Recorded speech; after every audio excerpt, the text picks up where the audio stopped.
I Lecture My Husband by Kitty Licious.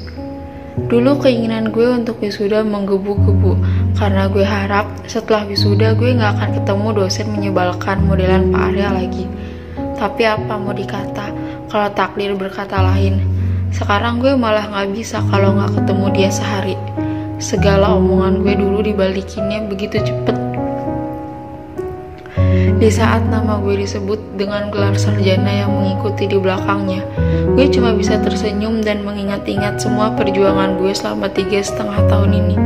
Kenangan manis, pahit, asem, dan momen-momen gak terlupakan bersama teman-teman gue selama 7 semester terakhir terbayar sudah saat tali toga gue dipindahkan oleh rektor. Di saat nurunin tangga podium, gue bisa melihat tatapan suami gue yang gak terlepas dari gue. Duduknya bahkan semakin menegak sampai gue kembali duduk ke kursi gue karena ia khawatir jika gue hiperaktif dan terjatuh. Dunia perkuliahan mengajarkan gue banyak hal, dari mulai tinggal jauh dari orang tua dan hidup mulai mandiri, bertemu dengan jenis orang dengan sifat dan latar belakang yang lebih beragam, bertemu dengan berbagai jenis dosen, termasuk suami gue. Semua mengajarkan gue lebih jauh akan kehidupan, akan dunia yang gue pandang dengan sempit sebelumnya. Setelah serangkaian prosesi yang cukup lama dan membuat gue bosan, akhirnya acara selesai juga. Dan kita bisa mengabadikan momen ini bersama teman-teman gue untuk foto bareng. Meskipun nantinya kita pasti akan terpisah jarak dan waktu karena kesibukan masing-masing. Dengan adanya foto membuat momen ini akan abadi. Gue gak tahu kenapa, tapi gue sedih, kata gue yang membuat mereka semua serempak memeluk gue. Lepas engap, kayak Teletubbies aja lo pada pelukan, protes Juana yang membuat yang lain mundur. Sebebruk-bebruknya kami termasuk dalam jajaran yang sudah cepet. Itu karena kami saling menyemangati satu sama lain selama ini, termasuk Kelvin, Hanif, dan Altan yang sedikit agak-agak. Gue pasti bakal kangen kalian, kata Rara yang membuat sesagukan. Ini kan harusnya hari bahagia, kok nangis sih, kata Iim dengan mata yang berkaca-kaca. Justru abis ini perjuangannya nyari kerja lebih susah tahu, kata Hanif sambil menoyor kepala Altan. Hanya Juna yang tidak berada di tengah-tengah kami, karena dia ditransfer ke negara asal oleh orang tuanya. Dan hubungan LDR-nya dengan Juana gak berjalan mulus. Mereka sudah mengakhir sekarang, tapi teman-teman gue gak pernah membahas soal ini lebih jauh lagi, karena menurut Im, pasangan Double J itu tidak mendapat restu dari pihak orang tua Juna dan kakak Juana. Bagaimanapun, akhirnya gue harap Juana menemukan pasangannya dan berbahagia. Parah lu Nif, kan kasihan, kata Juana sambil mengusap kepala Altan yang membuat Altan tersenyum senang. Semoga aja Juana cepat sadar kalau ada orang lain yang bisa membuat dia bahagia juga. Kenapa anak FK pada bubar duluan deh, tanya Kelvin heran. Pasalnya toga dengan strip warna hijau khas lambang anak kedokteran hanya sedikit yang berkeliaran. Dan gue juga gak menemukan sosok Kara lagi setelah dia dipanggil ke podium untuk wisuda tadi. Mereka lusa kan udah mulai koas. Lo gak tahu emang, tanya Yuda yang dijawab gelengan oleh Kelvin. Banyak yang dapat di rumah sakit luar kota juga, makanya langsung pada ribet balik, jelas Altan. Kara gimana? Tanya gue spontan. Kara masuk ke gelombang yang dikirim keluar kota Git. Kemarin gue lihat dia update Instagram, jelas Rara. Gue emang jarang membuka foto media sosial setelah kematian ibu mertua gue dan acara bulan madu waktu itu. Jadi gue termasuk ke golongan orang yang kurang update. Serius loh? Tanya gue yang dijawab anggukan oleh dia. Gak lama Kelvin membuka handphonenya dan menunjukkan foto yang Iim maksud sebelumnya. Gue belum pisah sama dia secara baik-baik. Ini jadi beban buat gue. Menurut kalian gimana? Tanya gue bingung. Temuin dia, akhirin semuanya. Dari yang gue lihat lo berdua tuh masih ada yang ngeganjel tahu, kata Hanif. Weh, dia live IG, kata Kelvin histeris yang membuat kami semakin merapat. Di layar HP milik Kelvin terlihat Kara yang masih memakai kemejanya untuk wisuda tadi, sedang menarik kopernya dengan senyuman khasnya. Komen, tanya di mana? Kata Altan yang membuat Kelvin menarik HP-nya dan mengetik. Kita lihatnya gimana? Kalau kelewatan jawab. Dan dia gimana? Protes Rara. Pakai HP kamu sayang, lagi genting gini, okonnya ilangin dulu, timpal Kelvin. Akhirnya Rara membuka handphonenya dan membuka aplikasi Instagram. Di layar, Kara sedang menjawab pertanyaan orang-orang, terutama adik tingkat yang mengucapkan selamat. Gue di stasiun, Vin, jawab Kara. Gas brother, kata Alvin sambil menarik gue. Woi, izin dulu sama lakinya, teriak Yuda. Di jalan aja, Para belum tentu mengerti istrinya gegana gara-gara belum putus secara baik-baik, kata Altan. Kami akhirnya sampai stasiun dengan menggunakan mobil Kelvin dan juga Altan. Gak lupa kami melepas toga kami sebelum masuk stasiun.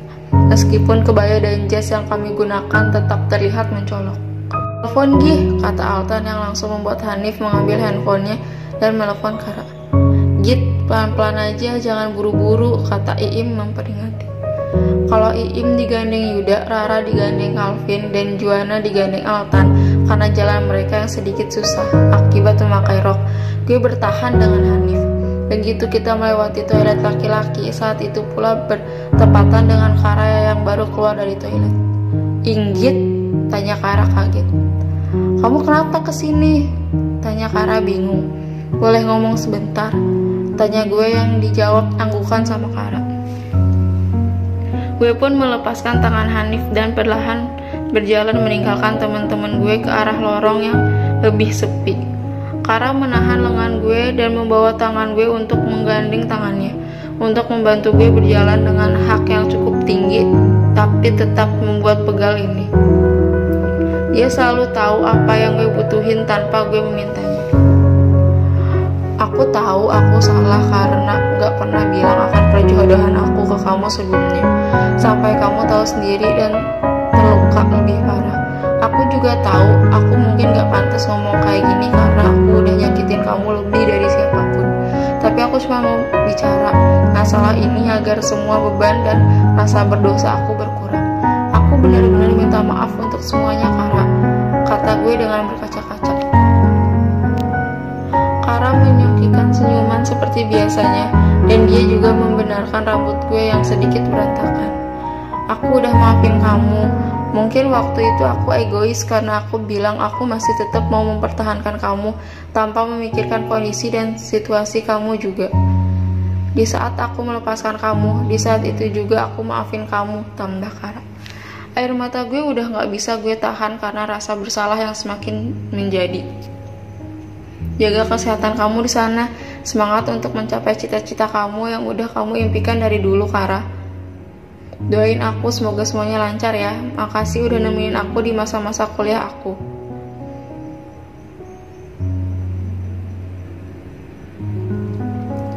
Gue akhirnya sampai di kampus lagi setelah menyelesaikan semuanya.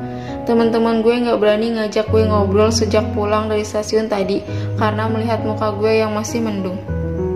Habis ini kita kemana? Tanya Kelvin. Keluarga gue nungguin, gue diomelin ngilang gitu aja, kata Juana. Iya bener, keluarga gue juga, timbal Hanif. Kita bubar aja nih, tanya Rara.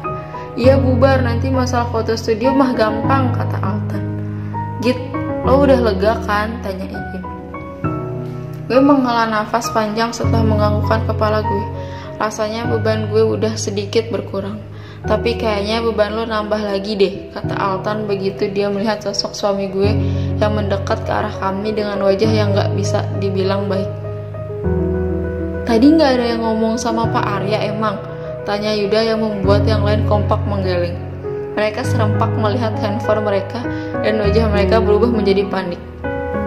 Kanebo Kri miss call gue, kata Hanif sambil melotot. Gue juga. Iya sama gue juga. Gue pun sampai 3 kali malah. Here comes trouble, tutup Kelvin sambil menghela nafas. Thanks ya guys, kalau yang satu itu urusan gue, kalau nggak kalian nggak usah khawatir, kata gue ke teman-teman. Tapi mereka kelihatan gak yakin dan natap gue khawatir. Serius lo? Tanya Yuda yang gue jawab dengan anggukan. Sebelum Pak Arya sampai ke tempat gue lebih dulu nyamperin dia. Dari mana aja kamu? Pertanyaan dia sama sekali bukan pertanda baik. Saya jelasin semuanya nanti, tapi gak di sini, jawab gue.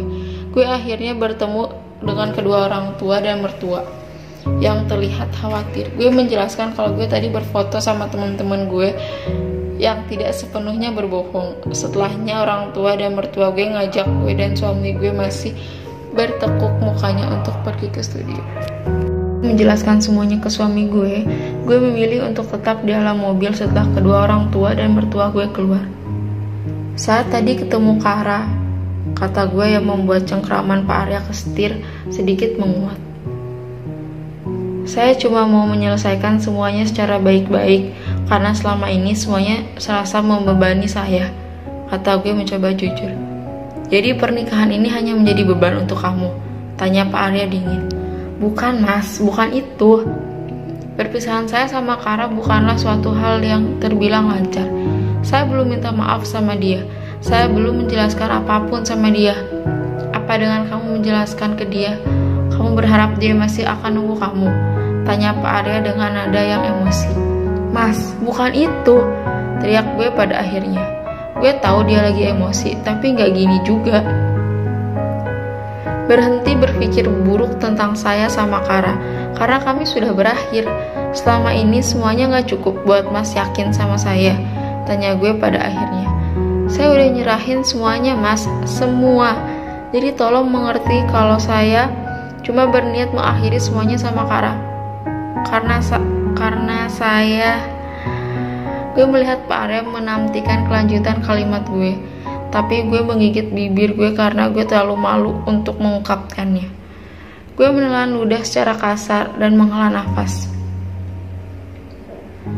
Gue gak bisa melanjutkan kalimat gue karena dia membuka sabuk pengaman gue secara tiba-tiba dan memanggut bibir gue dengan sedikit menuntut. Dia baru melepaskan bibir gue setelah gue memukul dadanya karena kehabisan nafas. Berhenti nyebut nama dia di depan saya karena saya gak suka, kata Pak Arya dengan penuh penekanan. Karena saya udah cinta sama mas. Seharusnya kalimat itulah yang gue ucapkan, tapi entah mengapa gue gak bisa mengungkapkannya. Sepertinya gue menunggu dia untuk mengungkapkannya lebih dulu. Yuk keluar, ayah, mama sama papa udah nunggu, ajak gue sambil membuka pintu mobil. Tapi Pak Arya lebih dulu bergerak untuk menahannya, sehingga gue gak bisa keluar dari mobil. Lipstik kamu berantakan. Masih sembarangan, gak tahu tempat, kata gue sambil berdecak kesal dan melihat penampilan gue di kaca yang berada di mobil. Makanya lain kali jangan bikin saya kesal. Kalau cemburu bilang, sindir gue. Saya capek muterin kampus cuma buat nyari kamu. Ngelak aja terus, kata gue. Saya gak ngelak, saya jujur. Terus kalau bukan ngelak apa alasan? Kamu mau saya bikin berantakan lagi lipstiknya? Tanya dia yang membuat gue mendelik. Ketukan di kaca jendela menyelamatkan gue dari perdebatan yang tidak berkesudahan ini. Ayah mertua gue menegur kami untuk segera masuk ke dalam studio. Seindah apapun orang yang kita impikan untuk mendampingi kita, pada ujungnya kita akan berakhir dengan orang yang merupakan cerminan diri kita. Gue sadar mungkin Kara terlalu baik untuk gue, makanya kami tidak dipersatukan. Gue malah dipersatukan dengan suami gue yang keras kepala, gak mau kalah dan penuh dengan gengsi, mirip dengan gue. Jangan lupa like, komen, dan subscribe.